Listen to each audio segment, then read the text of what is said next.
ഓം ശ്രീനാരായണ പരമഗുരവേ നമഃ.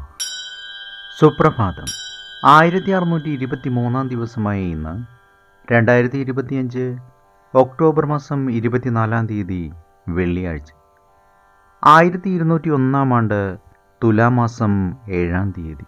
ഗുരുവചനങ്ങളിലൂടെ മടിയന്മാരായിരുന്നു ജീവിക്കുന്ന സമ്പ്രദായം നീതിക്ക് നിരക്കാത്തതാണ്. അഭിവൃദ്ധിക്ക് മാർഗങ്ങൾ നേരെ കിടക്കുന്നുണ്ടെങ്കിലും അവയിലേക്ക് കാലുവയ്ക്കാൻ നമ്മുടെ ജനങ്ങൾ ധൈര്യപ്പെടുന്നില്ല. ശ്രീനാരായണ ഗുരുദേവ്. ശ്രീ നടരാജ ഗുരു എഴുതിയ ഗുരുവരുൾ എന്ന പുസ്തകത്തിൽ ഗുരുവും ശിഷ്യനും എന്ന് വിവരിക്കുന്നതിൻ്റെ 27 ഭാഗമാണ് ഇന്ന് അവതരിപ്പിക്കുന്നത്. കൂട്ടത്തിൽ നിന്നും ഒറ്റപ്പെട്ട് അലഞ്ഞു നടക്കുന്ന ഒരു വളർത്തുമൃഗം തന്നെ സ്വീകരിച്ചു കൊള്ളാൻ മൂകമായി അപേക്ഷിക്കുന്നത് പോലെ അവൻ സ്വമേധയാ ഗുരുവിൻ്റെ വാതിലിൽ എത്തിയിരിക്കുകയാണ്.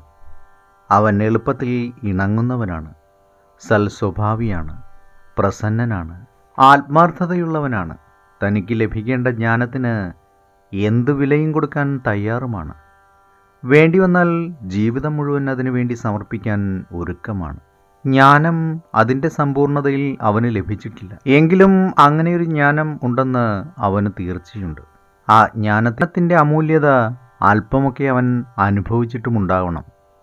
അതാണ് ജ്ഞാനത്തിൻ്റെ പൂർണ്ണത കണ്ടെത്താൻ അവനെ പ്രേരിപ്പിക്കുന്നതും എന്തു വന്നാലും അത് കണ്ടെത്തുക തന്നെ ചെയ്യും എന്ന ഉറച്ച നിലപാടെടുക്കാൻ കരുത്ത് നൽകുന്നതും. ഗുരുവിൻ്റെ പടിവാതിലിൽ ശിഷ്യൻ വന്ന് മുട്ടിവിളിക്കുന്നതിൽ ഈ അർത്ഥങ്ങളൊക്കെ അന്തർഭവിച്ചിട്ടുണ്ട്. ഉണർവുള്ള ചേതസ്സാണ് അവൻ്റേത്. അവിടെ അധീരതയോ അറപ്പോ ഇല്ല.